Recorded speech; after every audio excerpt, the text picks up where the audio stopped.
من الشيطان الرجيم بسم الله الرحمن الرحيم الحمد لله رب العالمين والصلاة والسلام على أشرف الأنبياء والمرسلين وعلى آله الطيبين الأطهرين لا سيما بقية الله في الأرضين روحي وأرواح العالمين له الفداء واللعنة الأبدية على أعدائهم من الآن إلى قيام يوم الدين أما بعد فقد قال الله تبارك وتعالى في كتابه المجيد وفرقانه الحميد وقوله الحق أعوذ بالله من الشيطان الرجيم بسم الله الرحمن الرحيم إن الله لا يستحيي أن يضرب مثلا ما بعوضة فما فوقها فأما الذين آمنوا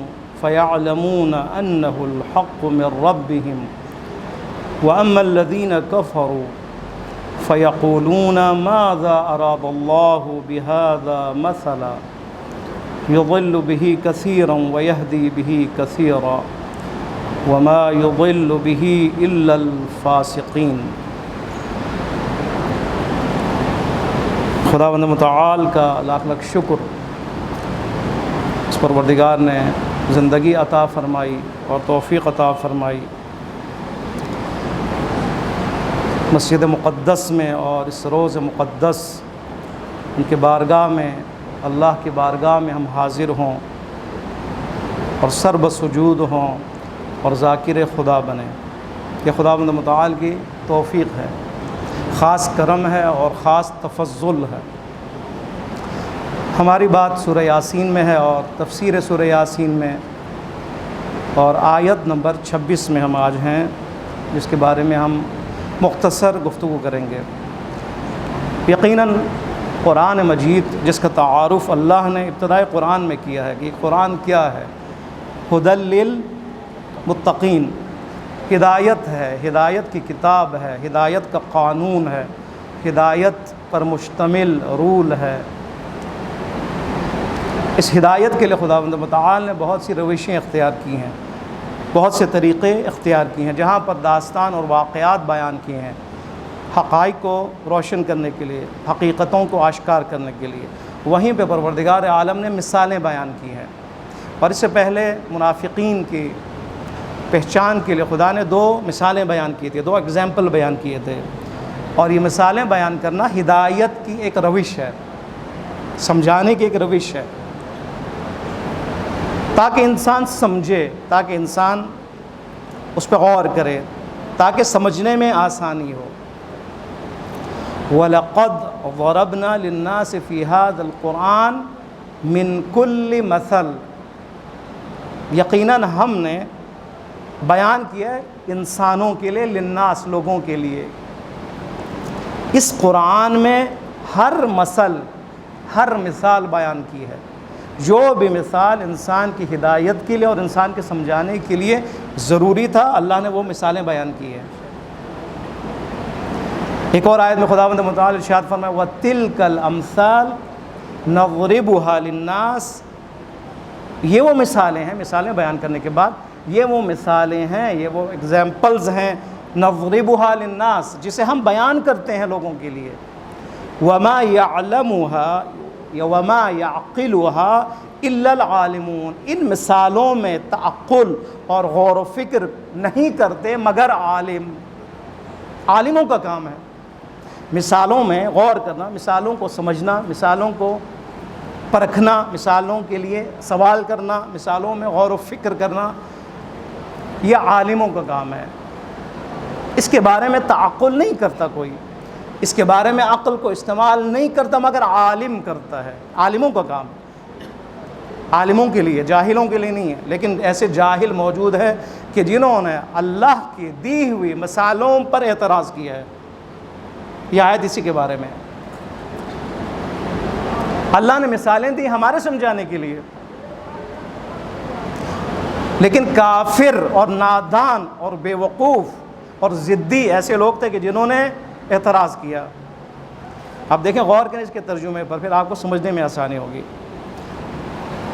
خداوند متعال کو یہ کہنا پڑا ان اللہ لا یستحیی، اللہ کے لیے شرم نہیں ہے، یا اللہ شرم نہیں فرماتا، اللہ حیا نہیں فرماتا، ان یضرب، کہ وہ اللہ بیان کرے، مثلا کوئی مثال، بعوضۃ ما بعوضۃ، ایک مچھر کی، فما فوقہا، یا اس مچھر سے بھی چھوٹی مثال۔ اللہ کے لیے شرم نہیں ہے، اللہ شرمندہ نہیں ہوتا، ایک مچھر کی یا اس سے بھی چھوٹی مثال بیان کرنے کے لیے یا کرنے میں اللہ کے لیے کوئی شرم نہیں ہے۔ اس کا مطلب ہے یہیں سے آپ کے ذہن میں یہ سوال پیدا ہوگا، اور یہ آپ کا ذہن اس طرف گیا ہے کہ یقیناً ایسے لوگ ہیں جنہوں نے اللہ کی ان مثالوں پر اعتراض کیا ہے کہ خدایا اتنا عظیم پروردگار، اتنا علیم پروردگار، تو خالق ہے، تو مالک ہے، تو خبیر ہے، تیرے پاس قدرت ہے، تیرے پاس طاقت ہے، اس کے باوجود جو مثالیں تو بیان فرما رہا ہے وہ کیا ہے؟ ایک مچھر۔ خداوند متعال نے فرمایا کہ نہ، یہ شرمندگی کوئی بات نہیں ہے، اللہ کے لیے بھی نہیں، خالق کے لیے بھی نہیں۔ کیوں؟ اس لیے کہ مقام ہدایت ہے، جب ہدایت کرنی ہو، جب سمجھانا ہو، جب انسان کو راہ راست پر لانا ہو تو اس کے لیے مثالوں کی ضرورت ہے۔ اب کوئی بھی مثال ہو، سمجھانا مقصود ہے، بتانا مقصود ہے، اس کے ذہن کو کھولنا مقصود ہے، اس کو فکر پر مجبور کرنا مقصود ہے۔ اب اس کے لیے مچھر کی مثال بھی ہو سکتی ہے اور کوئی اور مثال بھی ہو سکتی ہے، اور اس پر اعتراض کرنے والا احمق ہے، عالم نہیں ہے، عالم نہیں ہے۔ وَمَا يَعْقِلُهَا إِلَّا الْعَالِمُونَ،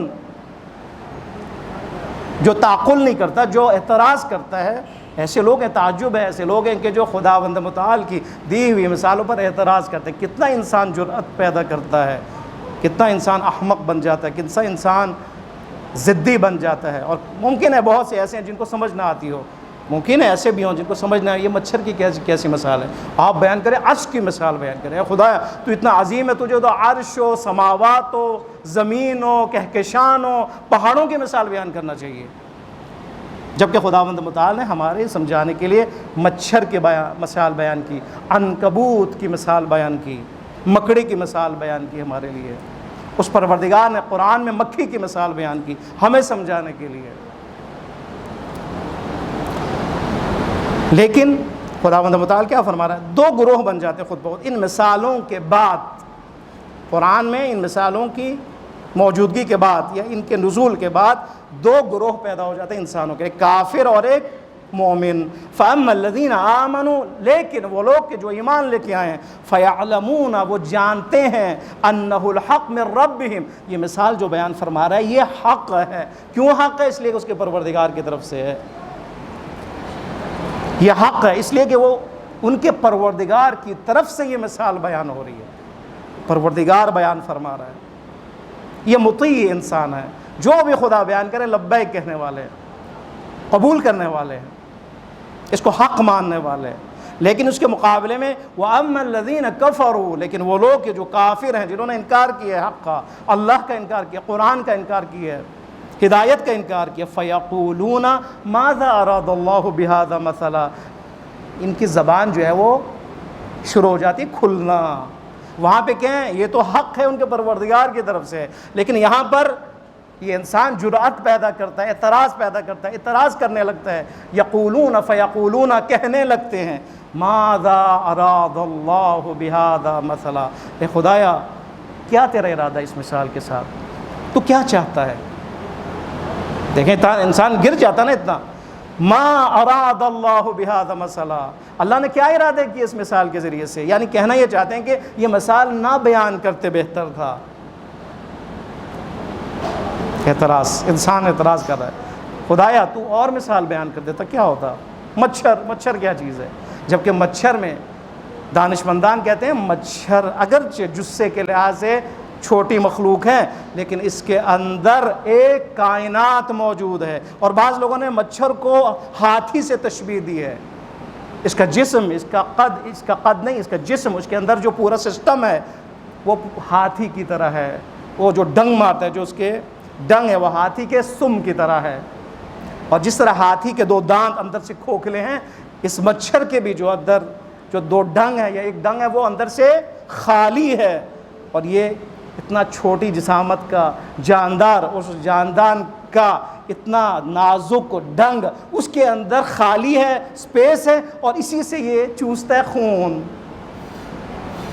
آپ نے کبھی غور کیا کتنا عظیم خالق ہے، مچھر کو خلق کرنے والا ہے۔ لہٰذا ہمارے ذہن میں یہ نہیں آنا چاہیے کہ مچھر کیا چیز ہے، نہیں، مچھر بہت بڑی چیز ہے۔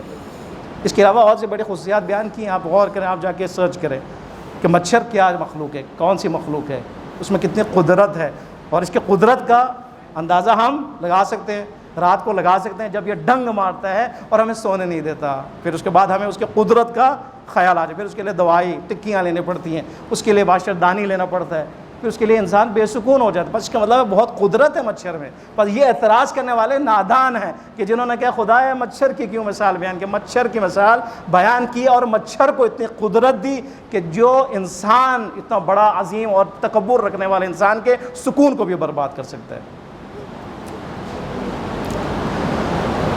اعتراض کرنے والے کافر اعتراض کرتے ہیں خدا یا اس کیا ارادہ ہے، اللہ کا کیا ارادہ ہو سکتا ہے اس مچھر کی مثال سے؟ پھر خدا کیا فرما رہا ہے، یضل بہ کثیرا ویہدی بہ کثیرا، اللہ بہت سے انسانوں کو اسی مچھر کی مثال کے ذریعے سے یا مثال کے ذریعے سے گمراہ فرما دیتا ہے، اور اللہ اسی مثال کے ذریعے سے بہت سے انسانوں کی ہدایت فرما دیتا ہے۔ لیکن جو گمراہ ہونے والے وہ کون ہیں؟ وما یضل بہ الا الفاسقین، گمراہ ہونے والے کوئی اور نہیں ہے، صرف فاسق ہیں، فاسق ہیں۔ لہذا مثالوں کو چھوٹا نہ سمجھیں، مثال تعلیم کا حصہ ہے، مثال نصیحت کا حصہ ہے، مثالیں ہدایت کا حصہ ہیں، اور عالم کے لیے ہے اور غور و فکر کے لیے اور ہدایت کے لیے اور سلجھنے کے لیے اور اپنے آپ کو انسان بنانے کے لیے ہے۔ مثال کا مقصد سمجھانا انسان کو، یہ نہیں کہ انسان مثال میں کھویا رہے، مثال میں الجھا رہے، یہ کیسی بات ہے؟ مثال سمجھانے کے لیے آپ بچے کو مثال دیتے ہیں، بڑے کو بھی مثال دیتے ہیں، دیکھیں فلان کتنا اچھا ہے، مثال دیتے ہیں، اب انسان اسی میں پڑا رہے کہ وہ کیا انسان نہیں، اس کی مثال دی ہے تاکہ تو انسان بن جائے، مقصد تیرا انسان بنانا ہے۔ لہٰذا مثالیں تعلیم و حکمت کا حصہ ہیں، اور انسان اس میں سیریس ہو جائے کہ خدا ان مثالوں کے ذریعے انسان کو سمجھانا چاہ رہا ہے۔ آپ دیکھیں دو مثالیں جو بیان کی، اب یہ اس کے بارے میں جو خدا کو کہنا پڑا کہ خدا کو شرم نہیں آتی یا حیا نہیں کہ وہ چھوٹی سی چھوٹی مثال بیان کرے، یہ اس کے ساتھ اس کا کوئی تعلق نہیں، اس کے حوالے سے بیان کیے۔ مثلا بہت سی مثالیں جب بیان ہوئی تو اعتراض کیا گیا، ان مثالوں میں دو مثالیں منافقین کے بارے میں بیان ہوا کہ منافقین کے لیے دو مثالیں بیان کی گئی تھی، مثلہم کمثل الذی استوقد نارا، ان کی مثال، منافقین کی مثال، یہ بیان ہوا یہ سلسلہ، اس میں دو مثالیں تھیں، اس پہ ہم نے وضاحت کی ہے کہ منافق کی مثال ان لوگوں کی طرح ہے، اس شخص کی طرح ہے کہ جو آگ روشن کرتا ہے، روشن کرنے کے بعد جب یہ آگ اپنے ارد گرد کو روشن کر دیتی ہے اللہ اس آگ کو بجھا دیتا ہے، یہ مثال بیان کی۔ ایک مثال او کصیب من السماء، مثال منافق کی اس شخص کی طرح ہے جو صحرا میں ہے اور وہاں پہ اندھیرا ہے، وہاں پہ بارش برس رہی ہے، وہاں پہ گرج ہے، چمک ہے، یہ انسان کہیں فرار بھی نہیں ہو سکتا، اور یہاں پہ اس انسان کی جو حالت ہے وہی منافقین کی حالت ہے۔ یہاں پہ اعتراض کیا، اس لیے خدا کو کہنا پڑا، اور بہت سے مفسرین نے یہ فرمایا کہ اس لیے کہنا پڑا کہ خدا نے مکھی کے مثال بیان کی تھی، اعتراض ہوا کہ خدایا مکھی کی مثال کیوں بیان فرما رہا ہے، عنکبوت مکڑی کی مثال بیان کی، خدایا مکڑی کی مثال کیوں بیان کی، اعتراض کیا، جبکہ مثال بہت ضروری ہے، اس مثال میں عمق اور گہرائی میں جانے کی ضرورت ہے، نہیں ہو سکتا ایک مثال کو آپ چینج کریں، یہ ممکن نہیں ہے۔ یہاں پہ کس چیز کی مثال دی خداوند متعال نے؟ مچھر کی، آپ مچھر کی جگہ پر عنکبوت نہیں لے کے آ سکتے۔ مثلا سورہ جمعہ میں ابھی جو تلاوت ہوئی وہاں پہ پروردگار عالم نے ایک حیوان کی مثال دی، کوئی بتا سکتا ہے؟ حیوان کی مثال دی ہے، بتائیں کوئی ہمارے جوان۔ پروردگار عالم نے اس سورہ میں ایک حیوان کی مثال دی، وہ کیا ہے؟ گدھا، کمثل الحمار یحمل اسفارا، وہ لوگ کہ جن کو قرآن دی، تورات دی، زبور دی اور جنہوں نے عمل نہیں کیا وہ کس کی طرح ہیں؟ گدھے کی طرح. اب گدھے کی جگہ پر آپ عنکبوت کو نہیں لا سکتے, گدھے کی جگہ پر مچھر نہیں لا سکتے مثال میں. کیوں؟ اس لیے کہ گدھے کی مثال یہاں پہ فٹ ہوتی ہے. کیوں؟ اس لیے کہ گدھے پر بوجھ لادا جاتا ہے. دیکھا ہوگا آپ نے, گدھے پر آپ اینٹیں لاتے ہیں, گدھے پر اس زمانے میں ممکن ہے گدھے پر کتابیں بھی لاتی جاتی ہیں. مثال بیان کی ہے. گدھا سواری کے لیے نہیں ہے. یہاں پہ گھوڑے کی مثال بھی صحیح نہیں ہے. گھوڑا سواری کے لیے, ریس کے لیے, مقابلے کے لیے. لہٰذا گدھے کی مثال ہے, گدھا کے اوپر بوجھ لادا جاتا ہے. اب اس بوجھ میں کیا کتابیں ہیں, اسفار کہتے ہیں, مثلا تورات. اس زمانے میں ان لوگوں کے لیے کہ جنہوں نے, جو حضرت موسیٰ علیہ السلام کے ماننے والے ہیں لیکن اپنے تورات پر عمل نہیں کرتے, ان کے لیے گدھے کی مثال ہے. یعنی یہ جو عمل نہیں کرتے, یعنی گدھے, یہاں پہ جو موضوع عنوان یہ ہے کہ جو بھی شخص جس کے لیے خدا نے اہتمام کیا ہے, کتاب دی ہے, کتاب نازل کیا آسمانی, اور اس کے باوجود وہ عمل نہیں کرتے, اس کی مثال اس گدھے کی طرح ہے جس پر کتابیں لاد دی جائیں. اب بتائیں وہ گدھا جس کے اوپر آپ نے 200 کتابیں اس کے پیٹھ پر رکھی ہیں اور کہا ہے کہ چل تو, اب بتائیں یہ کتابیں اس پر اثر کریں گی؟ گدھے کا کتابوں کے ساتھ کیا تعلق ہے؟ کیا تعلق ہے؟ آپ 1000 کتابیں اس کے اوپر لاد دیں, گدھے میں کوئی فرق آنے والا نہیں ہے. اب وہ افراد بھی یہی ہے کہ جس کو خدا نے قرآن جیسی ہدایت نازل کی لیکن یہ شخص عمل میں فیل ہے, بس یہ بھی گدھا ہے, یہ بھی گدھے کی طرح ہے. الماریوں میں ممکن ہے 100 قرآن رکھے ہوں, مسجدوں میں 200 قرآن پڑھے ہیں, اس کے گھر کے تاخچے میں 50 قرآن پڑھے ہوں, مفاتیح پڑھے ہوں, لیکن اس پر اثر نہیں ہے. کھول کے نہیں دیکھتا, کھول کے دیکھنے کے لیے تیار نہیں ہے. ہفتے میں 1 دفعہ بھی قرآن کھولنے کے لیے تیار نہیں. وہ اتنا غافل انسان ہو جاتا ہے. مہینے میں 1 دفعہ بھی قرآن کھولنے کے لیے اور تلاوت کے لیے وہ تیار نہیں ہے. چیز ہے کہ وہ سمجھے اور وہ جا کے عمل کرے, کھولنے کے لیے تیار نہیں ہے, پڑھنے اور تلاوت کے لیے تیار نہیں ہے. اب یہ گدھا ہے یا نہیں ہے؟ یہ کتاب اس انسان کے لیے ہے. ذالک الکتاب لا ریب فیہ ھدی للمتقین. یہاں منافقین ہیں یا متقین ہیں, یا متقین ہو سکتے ہیں یا فاسق ہو سکتے ہیں. اگر ہم متقین ہیں تو پھر کیا ہوں گے خود سوچیں. کتاب ہدایت ہے متقین کے لیے, ہم کتاب خدا.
پاکستان میں جو منافقین وہ امریکہ کے بھروسے پر ہیں. یہ امریکہ کون؟ یہ بھی کمزور ہے آج, اور یہ جو بھروسہ کرنے والے وہ بھی کیا ہیں؟ کمزور ہیں. اور اس کی مثال عنکبوت ہے, اس کا گھر ہے. اللہ ولی الذین آمنوا, اللہ ولی الذین, اللہ ایمان والوں کا ولی ہے, سرپرست ہے, نہ امریکہ. خدا فرما رہا ہے وہ لوگ کہ جنہوں نے اللہ کی ولایت کو چھوڑ دیا کسی اور کی ولایت پہ, جو بھی ہو, چاہے وہ امریکہ ہو, چاہے وہ انسان ہو, چاہے وہ شخصیت ہو, کوئی سیاسی پارٹی ہو, کوئی فرد ہو, کوئی حاکم ہو, کوئی بھی ہو, کوئی افسر ہو, کوئی بیوروکریٹ ہو, کوئی بھی ہو, جس کو انسان اپنا ولی بنا دے اللہ کے مقابلے میں, سرپرست بنا دے، اللہ کو چھوڑ دے، اس کی مثال کیا ہے؟ عنکبوت کی طرح ہے، اس کے گھر کی طرح ہے۔ یعنی یہ شخص جس طرح بھروسہ کر رہا ہے وہ خود بھی کمزور ہے، وہ فرد بھی کمزور ہے۔ کیسا بھروسہ ہے یہ؟ آیا ایسا بھروسہ اور ایسے توکل کا کوئی نتیجہ ہے؟ کوئی نتیجہ نہیں ہے۔ یہ انسان فیل ہو جائے گا، یہ جس پہ وہ بھروسہ کر رہا ہے۔ یہ شخص کیا ہے؟ عنکبوت ہے یہ۔ اور جس پہ یہ بھروسہ کرے وہ کون ہے؟ اس کا گھر ہے۔ مکڑی کا گھر کتنا کمزور ہے، ایک ہوا کا جھونکا آیا وہ ختم، ایک بچے نے ہاتھ ڈالا وہ گھر ختم، اور کوئی مثلا شہد کی مکھی نے، زیادہ تر حملہ شہد کی مکھی کا ہوتا ہے، وہ آیا اور آ کے تھوڑا سا اس نے وہاں پہ اس کو چھیڑا اور وہ گھر ختم۔ اتنا کمزور ہے۔ اور یہاں پر مکڑی کی مثال ہونی چاہیے۔ کہنے کے بعد یہ ہے کہ یہاں پر اگر آپ حمار کو لے کے گدھے کی مثال، یہاں پہ فٹ ہی نہیں ہوتا۔ یہاں پہ آپ جو ہے مکھی کی مثال لائیں، یہاں پہ فٹ نہیں ہوتا۔ یہاں پہ آپ ہاتھی، جنہوں نے اعتراض کیا کہ بڑی مثالیں ہونے چاہیے، یہاں پہ آپ پہاڑ کی مثال لے کے، یہاں پہ ہے ہی نہیں، یہاں پہ اصل اس کے ساتھ منطبق نہیں ہے یہ۔ لہٰذا یہ اعتراض غلط ہے ان کا، جو یہ کہتے ہیں کہ یہاں پہ کوئی اور مثال ہونا چاہیے۔ نہیں، مثال موضوع کے عنوان سے اور موضوع اور عنوان کے ساتھ منطبق ہونا چاہیے۔ اس لیے خدا نے فرمایا کہ خداوند متعال کے لیے حیا نہیں ہے کہ وہ مچھر کی مثال بیان کرے یا اس سے بھی چھوٹی مثال بیان کرے، اس لیے کہ بیان کرنا، مثال کا جو بیان کرنے کا مقصد انسان کی ہدایت ہے، چاہے وہ مچھر کے ذریعے کیوں نہ ہو، چاہے وہ گدھے کی مثال کے ذریعے کیوں نہ ہو، چاہے وہ مکڑی کے گھر اور اس مکڑی کی مثال کے ذریعے ممکن نہ ہو۔ مقصد کیا ہے؟ ہدایت ہے، ہدایت۔ اب دیکھیں دو گروہ بنے، ایک ایمان والوں کا جنہوں نے کہا یہ مثال حق ہے اللہ کی طرف سے، ان کے پروردگار کی طرف سے، ہمیں قبول ہے، کوئی اعتراض نہیں، اور دوسری طرف کافروں نے اعتراض کیا کہ یہ مثال درست نہیں ہے، کوئی اور مثال بیان کر دے۔ خداوند متعال نے فرمایا ہاں، خداوند متعال گمراہ کرتا ہے قرآن کے ذریعے سے بہت سے لوگوں کو، اور پروردگار عالم گمراہ فرماتا ہے اور ہدایت فرماتا ہے بہت سے لوگوں کو۔ یہاں پہ آپ کے ذہن میں سوال ہونا چاہیے، خدا گمراہ فرماتا ہے؟ خدا کا کام گمراہ کرنا ہے، نعوذ باللہ، تو یہاں پہ کیوں ہے؟ یضل بہ کثیرا، یضل کا جو فاعل ہے وہ خدا ہے، خدا گمراہ کرتا ہے قرآن، یعنی ان قرآن کی مثالوں کے ذریعے سے بہت سے لوگوں کو، اور پروردگار عالم ہدایت فرماتا ہے اسی قرآن، یا ان قرآن کی مثالوں کے ذریعے سے یا مثال کے ذریعے سے بہت سے لوگوں کو۔ بات تو جو دوسری طرف ہے یا دوسرا رخ ہے وہ تو سمجھ میں آتی ہے، خدا کا کام ہدایت کرنا ہے، بہت سے لوگوں کو خدا ہدایت فرماتا ہے، لیکن بہت سے لوگوں کو، انسانوں کو، انسان ان مثالوں کے ذریعے گمراہ فرماتا ہے۔ یہاں پہ کیا ہے؟ یہاں پہ کیا جواب ہونا چاہیے؟ اعتراض تو بنتا ہے یہاں پر، ظاہری طور پر اعتراض ہے کہ خدا کا کام نعوذ باللہ گمراہ کرنا ہے، نہیں، گمراہ کرنا نہیں۔ اب دیکھیں دو آیتیں میں آپ کے سامنے عرض کروں، تھوڑا کھل جائے گا یہ مسئلہ۔ چاہے ہدایت ہو، کسی کی ہدایت ہو یا کسی کی گمراہی ہو، دونوں کا تعلق اسی انسان سے ہوا کرتا ہے، اس نے اپنے اختیار سے وہ راستہ طے کرنا ہے۔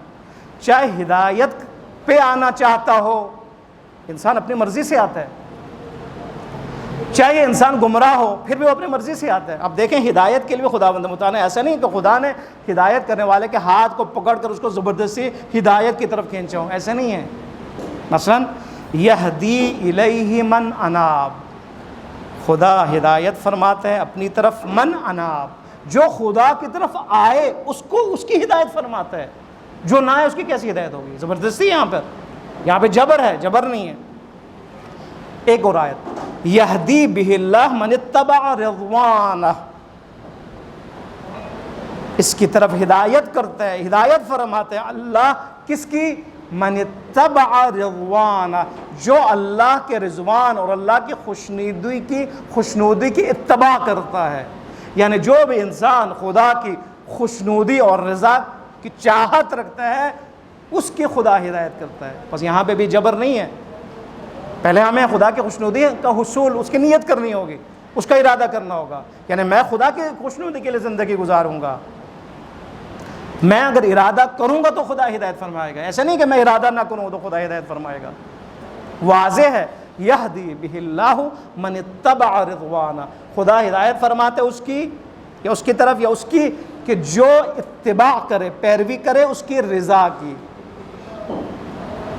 الذین جاہدوا فینا لنہدینہم سبلنا، کہ جو بھی ہماری راہ میں جہد کرے گا، کوشش کرے گا، جہاد کرے گا، اس کی ہم ہدایت کریں گے اپنے راستے کی طرف۔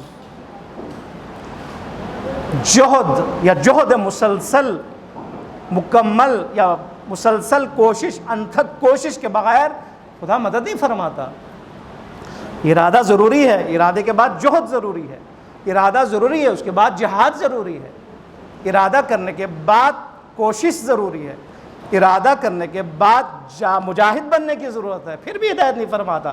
یعنی ارادہ کرنے کے بعد ٹھیک ہے، یہ پہلا سٹیپ ہے، اس کے بعد اس انسان نے قدم بڑھانا ہے، جہاد کرنا ہے، اپنی آنکھیں بند کرنی ہے، اپنے قدم کو روکنا ہے، اپنے ہاتھ کو کنٹرول کرنا ہے، اپنی زبان کو کنٹرول کرنا ہے، کوشش کرنی ہے۔ جو کوشش کرے گا، یعنی لنہدینہم سبلنا، جاہدو کا لفظ ہے، الذین جاہدوا، جو جہاد کرے گا، فینا، ہمارے اس راستے میں، صراط مستقیم میں، اللہ کی فی سبیل اللہ میں، لنہدینہم، ان کی ہدایت تب ہوگی۔ اب اس کا مطلب ہے کہ ہدایت کے لیے بھی کوشش ضروری ہے، ہدایت کے لیے بھی جو ہے ارادہ ضروری ہے، ہدایت کے لیے بھی خون پسینہ ایک کرنے کی ضرورت ہے، ہدایت کے لیے بھی جہاد اور مجاہد بننے کی ضرورت ہے۔ نہیں آپ مجاہد بنیں گے، خدا کی ہدایت نہیں ہے، رک جاتی ہے۔ جتنا ہم مجاہد بنیں گے خدا کی ہدایت آئے گی، اور جہاں پر یہ جہاد کا راستہ، یہ تسلسل رک جائے گا، خدا کی ہدایت کا آنا بھی بند ہو جائے گا۔ اب آپ دیکھیں، جو گمراہ ہونا چاہتے ہیں وہاں بھی یہی ہے، جو گمراہ ہونا چاہیں خدا نے اس کے لیے جبر نہیں رکھا، جو گمراہ ہونا چاہے خدا اس کو زبردستی نہیں کرے گا، آ تو ہدایت کی طرف، اس کے اپنے اختیار میں ہے۔ لہٰذا یہاں پہ فرمایا کہ خداوند متعال بہت سے لوگوں کو گمراہ فرماتا ہے قرآن کے ذریعے سے، اس ہدایت کے ذریعے سے، اس مثالوں کے ذریعے سے۔ ہوئے نہیں گمراہ، ہوئے نا، خدا نے مچھر کی مثال دی، اور جو گمراہ ہونے والے انہوں نے کیا کیا؟ اپنی گمراہی کا اظہار کیا اور اعلان کیا، خدایا ماذا اراد اللہ بہذا، ما اراد اللہ بہذا مثلا، اس مثالوں کی کیا ضرورت تھی؟ کیوں آپ نے اس کا ارادہ کیا؟ کیوں آپ نے ان مثالوں کو پیش کی؟ دیکھیں، گمراہ ہوئے نہیں ہوئے، یہ لوگ گمراہ ہوئے نا۔ ایک مثال دی، دو گروہ بن گئے، ایک مومن جنہوں نے قبول کیا کہ اللہ کی طرف سے، پروردگار کی طرف سے، اور یہ مثال حق ہے۔ حق ہے یعنی حقیقت کے ساتھ اس کا تعلق ہے، حق یعنی حق پہچاننے کے لیے اس کی ضرورت ہے، حق یعنی اس پروردگار کی طرف سے جو حق کو بیان کرنے کے لیے یہ مثال بیان فرما رہا ہے، لہٰذا یہ حق ہے، میں قبول کرتا ہوں۔ لیکن دوسری طرف مثال تو یہی مثال ہے نا، دو تو نہیں ہے، لیکن وہ انسان کیا ہے، اس کو قبول کرنے کے لیے تیار نہیں۔ لہٰذا ایک ہی مثال، لیکن گمراہ ہونے والے بھی ہیں اس کے ذریعے سے، اور وہی مثال ہے جس کے ذریعے سے لوگ ہدایت پانے کے لیے بھی تیار ہے۔ کہا جاتا ہے کہ خدا نے گمراہ کیا، اسی لیے خدا نے گمراہ کیا، یعنی خدا کا نظام ایسا ہے۔ آپ دیکھیں، ایک اسکول ہے، اسکول ہے، ٹھیک ہے، ایک اسکول، طالب علم ہے، دو بچے فیل ہو گئے۔ آپ یہ کہہ سکتے ہیں کہ بچے فیل ہو گئے کیونکہ انہوں نے محنت نہیں کی؟ ایک دفعہ یہ کہتے ہیں بچے کو استاد نے فیل کیا، بچے کو اسکول نے فیل کیا، کیونکہ جب آپ دیکھتے ہیں یہ بچہ فرسٹ آتا ہے میٹرک میں یا آگے جا کے کالج میں، تو آپ کہتے ہیں اسکول نے اس کو قابل بنایا ہے یا نہیں ہے؟ اسکول نے اس کے لیے یہ نتیجہ جو ہے اخذ کیا، اسکول کا عمل دخل تھا، اسکول نے اس کو قابل بنایا۔ جب فیل ہوتا ہے تو اسکول نے اس کو ناکارہ بنایا۔ کیوں کہتے ہیں؟ اس لیے کہ اسکول ایک نظام ہے، اس نظام میں جو پڑھے گا وہ فیل ہوگا، جو پاس ہوگا اچھے نمبر لے گا، جو نہیں پڑھے گا وہ فیل ہو جائے گا۔ یہ نظام اسکول ہے۔ اب جو فیل ہوگا کہہ سکتے ہیں یہ خود فیل ہوا، اور یہ بھی کہہ سکتے ہیں کہ اسکول نے اس کو فیل کیا۔ اسکول نے اس کو فیل کیا سے کیا مراد؟ یعنی اسکول کا نظام ایسا تھا کہ اس نے نہیں پڑھا، اس نے سستی کی، اس نے جو ہے وہ تنبلی کی، اس نے جو ہے سستی سے کام لیا، یہ اس نے محنت نہیں کی، اس لیے فیل ہوا ہے۔ سسٹم ایسے ہے، لہٰذا آپ اس کی نسبت اسکول کی طرف بھی دے سکتے ہیں یا پرنسپل کی طرف بھی دے سکتے ہیں، اور اس کی نسبت فیل ہونے کی خود اس طالب علم کی طرف بھی دے سکتے ہیں۔ اللہ نے نظام بنایا ہے، بنائے نہیں ہم نظام ہدایت بنایا ہے۔ اس نظام کے اندر جو آئے گا اپنی مرضی سے، ارادے سے اور محنت اور جہاد کرے گا، وہ کیا ہوگا؟ ہدایت پائے گا۔ جو نہیں کرے گا وہ گمراہ ہو جائے گا۔ خوب اس کی نسبت خدا کی طرف بھی دے سکتے ہیں، اس نظام کی طرف بھی دے سکتے ہیں، اور اس کی نسبت اس کے فیل ہونے کی، اس کے گمراہ ہونے کی خود اس کی طرف بھی دے سکتے ہیں کہ یہ شخص گمراہ ہوا ہے۔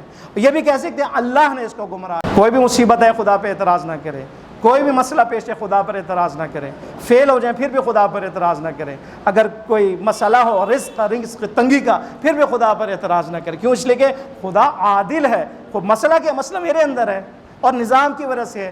اس نظام میں جو محنت کرے گا وہ آگے جائے گا، جو محنت کرے گا، جو سعی کرے گا وہ آگے جائے گا، وہ پھل لے گا۔ جو سستی کرے گا، بیٹھا رہے گا، سویا رہے گا، نہیں جائے گا آفس، وہ آفس والا نکال دے گا اس کو۔ یہ ہے یضل بہ کثیرا ویہدی بہ کثیرا۔ اس مثال کے ذریعے سے اللہ بہت سے لوگوں کو گمراہ فرماتا ہے اور بہت سے لوگوں کی ہدایت فرماتا ہے۔ پھر آگے فرماتے کہ ہدایت اس یہاں پر جو گمراہ ہوئے ہیں کافر، یہ کون ہے؟ فرماتے ہیں یہ صرف فاسق ہو سکتے ہیں۔ وما یضل بہ الا الفاسقین۔ جنہوں نے اس مثال کے مقابلے میں ضد کیا ہے اور اعتراض کیا ہے، جو گمراہ ہوئے ہیں۔